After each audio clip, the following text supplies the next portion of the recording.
こんにちは、アニメーターの星です。前回の動画では日本の実写 VFX 映画を10作品、延べ1749人のね CG スタッフを集計しました。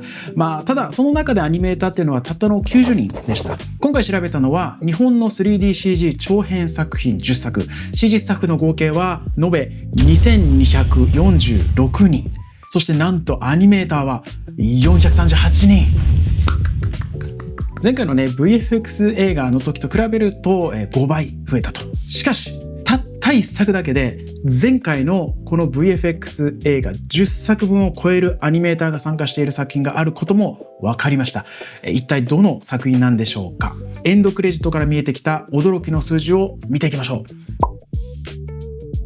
今回調べたのは日本で制作された 3DCG を中心とする長編作品10作です。人数は前回と同じくエンドクレジットを基準に集計しています。ただ今回は職種だったり所属スタジオの書き方がかなりバラバラだったので、前回のようにスタジオ別ランキングっていうのは作ることができませんでした。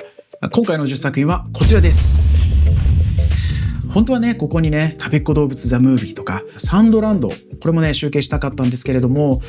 どこをどう探しても、ちょっとこちらから視聴する方法が見つかりませんでした。残念。それでも、国内で制作された 3DCG アニメーション作品って、これだけ多く制作されているわけなんですけれども、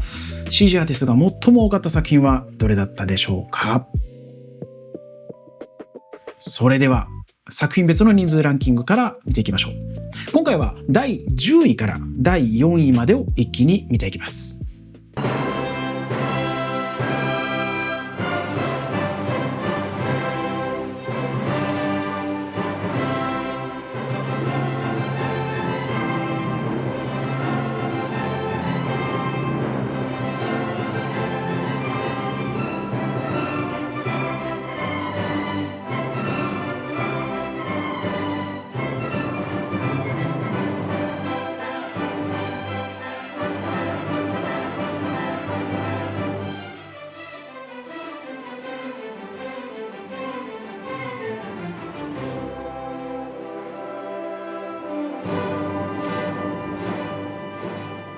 残る作品はあと3作になりました。第3位、オルタードカーボリスリーブド255人でした。第2位の発表です。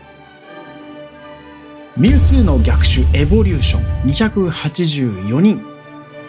そして今回最も多くの CG スタッフが参加していた作品が龍馬ザ・プリンス・オブ・テニス新生劇場版テニスの王子様。この人数はなんと572人。これテニス映画ですからね。とにかく職種の内訳をまず見ていきましょう。最も多かったのはもちろんアニメーション。その人数は128人。これがね、どれぐらいすごい数字なのかっていうと、私が同じようにエンドクレジットから数えた範囲では、ソニーピクチャーズアニメーション制作の大ヒット映画 K-POP ガールズデーモンハンターズ、こちらありましたけれども、ここのアニメーターが121人でした。これテニス映画ですからね。もちろんクレジットの基準だったりとか、その制作予算が同じというわけではないです。でも日本の 3DCG 映画でこの規模のアニメーションチームが組まれてるっていうのは、これはね、本当に驚きました。テニプリ恐るべし。そしてもう一つの特徴が参加スタジオの多さです。メインとなったのはザ・モンクスタジオと株式会社ケイカ。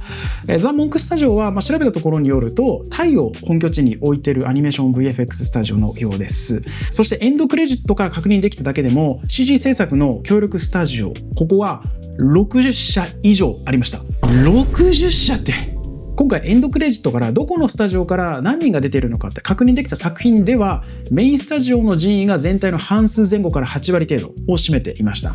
私も日本で働いていた時はフル 3DCG アニメーションを制作していた会社にいたので、これ実感がありましたけれども、 3DCG アニメーションの案件って結構本当にメインがメインなんですよ。スタジオをまたぐ分業はあってもやっぱり制作の中心はかなり集中している印象があります。ところがこのテニスの王子様ではクレジット上メイン2社に紐付けられた人っていうのは全体の 30% しかいなかった。残りの7割を大量の協力スタジオだったり、所属不明のね、スタッフが構成していたということになります。一つのスタジオで集中して作るのではなくて、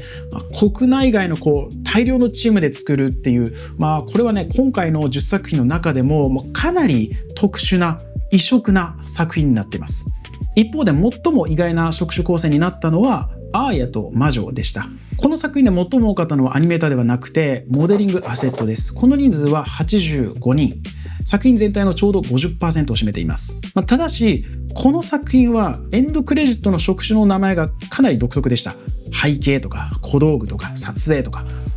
これって 3DCG のどの工程に入るんだろうっていう悩む表記がかなり多かったんです。今回は背景って書かれているのは背景アセットだろうと、小道具はプロップアセットだろうとっていう形で分類していくと、モデリングアセット関連が85人という、実際には全く違う仕事をしていたら本当にすみません。続いてザ・ファーストスラムダンク。この作品ではね、ライティングとコンポジットの複合色が38人と多いのが特徴的でした。実写 VFX 映画ではコンポジットっていうね、デパートメントが最も人数が多い職種でした。一方ね、フル 3DCG 案件の方ではよくね、ライティングとコンポジット、これをね複合的に担当する、ライトコンポって言ったりもよくするんですけれども、ここもね、実写との面白い違いですね。でね、この映画私も劇場で見ましたけれども、もう最高の映画でしたね。バスケットボール選手の複雑な動きをモーションキャプチャーでまず記録をすると。でもそれをそのまま完成像にするんじゃなくて、アニメーターが作品のスタイルに合わせて調整して、最終的には手書きアニメーションみたいな感じで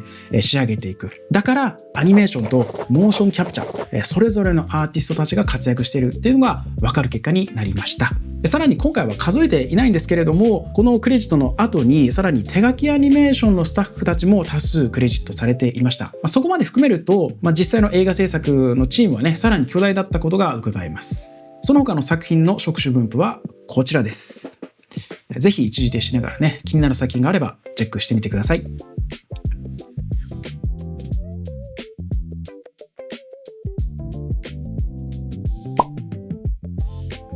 ここからは今回選んだ10作品から除外した2つの作品っていうのをね、例外として紹介させていただきます。まずはファイナルファンタジーザ・スピリッツ・ウィズイン。日本国内で制作される映画っていうのは予算が公表されてないものが結構多いんですけれども、私が調べた範囲では数億円から20億円前後、30億とかなればもう超大作っていう印象なんですね。ではこのファイナルファンタジーはいくらだったのか。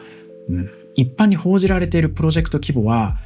当時の日本円でおよそ160億円。しかも制作の中心は日本国内じゃなくて、この映画のためにですね、ハワイのホノルルに設立されたスクエアピクチャーズというところでした。映画を作る前に映画を作るための巨大なスタジオから作ってるんです。そんなこんな予算も異次元、人数も異次元でございます。一応ね、エンドクレジットの膨大な人数を数えてみたんですけれども、CG 関連のスタッフはなんと348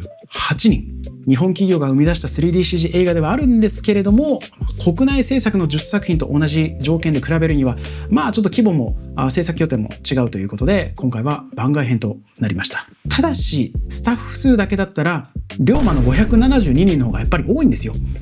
160億円の映画よりも人数が多いっていう、あれテニス映画ですからね。そしてもう一つの例外が、こちらのネットフリックスでも閲覧可能な銀河特急ミルキーサブウェイ各駅停車劇場行きでした。こちらもね、長編作品といえば長編作品ですよ。ただ CG 制作側としてねクレジットされてたのは、ほとんど一人、もう制作委員会の方が多いわということで、他の作品と同じ条件で比べることはもう到底できないので、こちらも番外編とさせていただきました。